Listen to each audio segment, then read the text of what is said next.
Amigos, sejam bem-vindos a mais um vídeo no canal Poptopia. Eu sou Daniel e no vídeo de hoje nós vamos falar das leituras da semana. Foram variadas leituras, alguns gibis que eu separei aqui, mais detalhes depois da vinheta.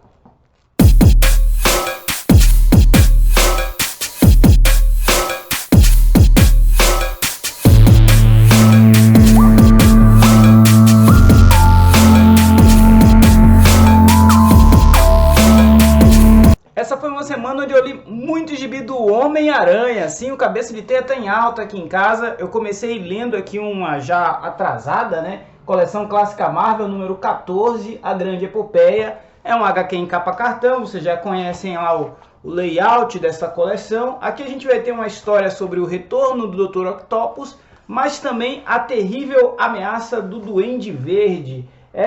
Os números 11 a 15 de Amazing Spider-Man.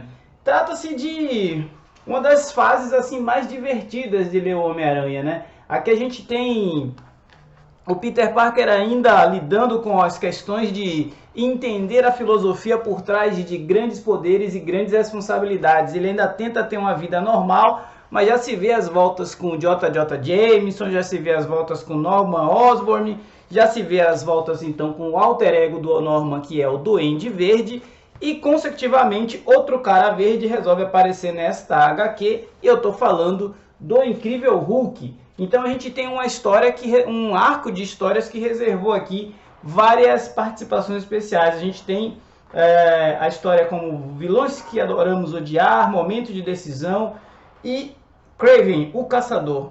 Um lance legal dessa edição é que ela sempre está tendo aqui um texto no final que contextualiza um pouco do que estava acontecendo nesse período das histórias do Homem-Aranha. Então o leitor que de repente pega uma edição solta dessa coleção não fica necessariamente perdido, né? E entre uma edição e outra a gente tem aí as capas originais dessas edições, traduzidos apenas o título.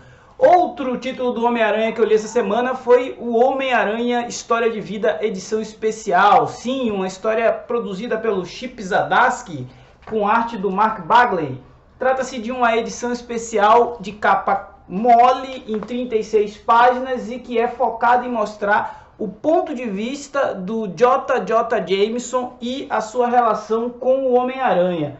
Como o ódio do Jameson prejudicou a vida dele, senão por que não dizer destruiu a vida dele, a perseguição e a energia que ele depositou durante toda a sua trajetória para perseguir o Homem-Aranha levou ele a uma tragédia, né? Vale lembrar que Homem-Aranha História de Vida é uma minissérie que o Chip Zdarsky escreveu em ordem cronológica e saiu encadernada aqui no Brasil em capa dura. E agora ganha essa edição especial mostrando ali o ponto de vista do Jameson. Custa R$ 9,90, ela é fininha e é uma leitura agradabilíssima para os fãs do Homem-Aranha. Como nem só de lançamento vive um leitor, eu matei a saudade aqui relendo 2 volumes da minissérie Amálgama, né? A mistura ali dos heróis Marvel e DC, direto lá do ano de 1997. A gente tem a minissérie aqui com o Super Soldado, o material da Abril. Esse Super Soldado era a mistura, né, do Capitão América com o Superman. Cara, isso era divertido demais. Na capa a gente tinha a Amazona, que era a mistura da Tempestade com a Mulher Maravilha. Assim, eram histórias bem superficiais, mas que na época pareciam uma coisa espetacular, grandiosa. Foi uma minissérie em 4 volumes, eu não tenho os outros 2 volumes, mas com certeza o que chamou atenção para mim na época foi esse aqui, o Garra das Trevas, né? Que era a mistura de ninguém mais, ninguém menos que do Wolverine com o Batman. E o vilão que ele enfrenta na primeira edição aqui já é uma mistura do Dentes de Sabre com o Coringa. Meu amigo, é loucura essa minissérie. Eu pirei, eu lembro que quando eu tinha lá 15, sei lá, 16 anos, eu achava isso aqui o máximo, né? Saiu justamente após os eventos de Marvel vs DC, aquela primeira série, e aqui ainda tinha inclusive roteiros do Larry Hama. Nessa edição temos outros personagens que aparecem misturados, a Jubileu com Robin, a Liga da Justiça com os X-Men.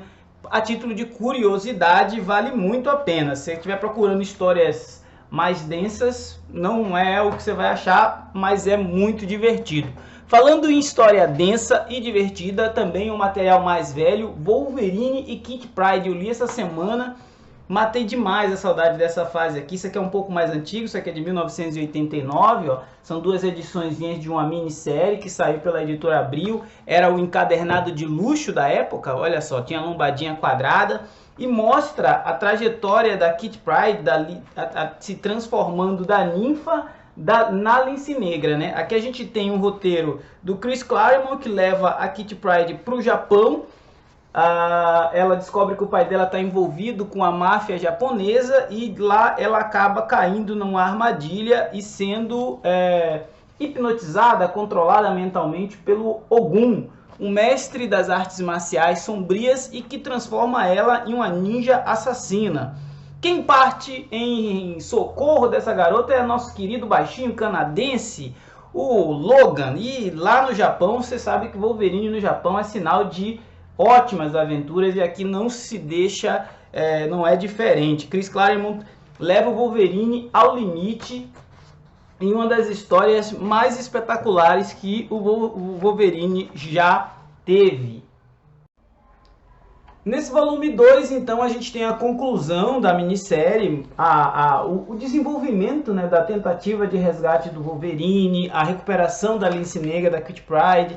Ela se recupera, mas ela fica ainda traumatizada por toda a experiência de possessão que o Ogun realizou com ela, os treinamentos com técnicas samurais muito agressivas. E realmente é uma história que promove aí o amadurecimento da personagem e a gente vê, como eu falei anteriormente, a transição da ninfa para a Lince Negra. E também tem uma das batalhas mais impactantes do Wolverine contra Ogun, que viraria ali um rival que volta e meia ia aparecer para dar trabalho ao nosso herói canadense. Então assim, é uma minissérie que para leitores saudosistas, aliás, valeria muito a pena, né? Uma republicação disso daqui para quem não teve a oportunidade de encontrar num sebo, porque isso aqui em banca saiu há muito tempo. Então seria bem interessante, mas a gente fica até com medo de pedir republicação e vir algo com capa dura, muito caro, com preços proibitivos, né? Continuando as leituras da semana, eu me aventurei em um material nacional muito interessante. Esse material se chama Os Protetores. Os Protetores, eu fiz a aquisição desse material na Amazon, custa R$6 cada volume. É um material em capa cartão, bem fininho, né? São cerca de acho que 40, 50 páginas. Produzido pelo Newton Machado, roteirista, e com desenhos de Francisco Kiko Mauriz. É uma história de uma super equipe de protetores, de super-heróis que atuam em São Paulo e que tentam levar justiça e segurança em outras regiões do Brasil também. Lembra muito a pegada dos personagens Marvel, uma equipe como se fosse Vingadores. Também tem um DNA aí que lembra X-Men, né? A equipe ela é liderada por um mentor aí que usa uma cadeira de rodas. Tem aí os seus vilões. Eu achei as 3 primeiras edições, que foram as que eu encontrei na Amazon aí nas minhas pesquisas, eu achei bem interessante, um material muito bem acabado, é da Dimensão Nerd, né? Esse material aqui é o volume 2, então tem o 1, o 2 e o 3, os disponíveis na Amazon, se você quiser se aventurar em um bom gibi nacional. Achei a arte muito bacana e o roteiro muito coerente aí, com aquilo que é produzido de melhor lá fora, inclusive, né? Não deixa nada a desejar. Mas também não é uma obra assim de profunda reflexão, é um gibi de super-herói. Para fechar a leitura da semana, eu tive coragem de comprar essa edição especial do Deadpool. Meus amigos, Deadpool 30 anos. Ano passado a gente teve várias edições comemorativas e saiu essa aqui em capa cartão, com 60, 80 páginas, 48 páginas, dedicadas a comemorar os 30 anos de aniversário do personagem criado pelo Robin Liefeld. E segue a mesma lógica das outras edições.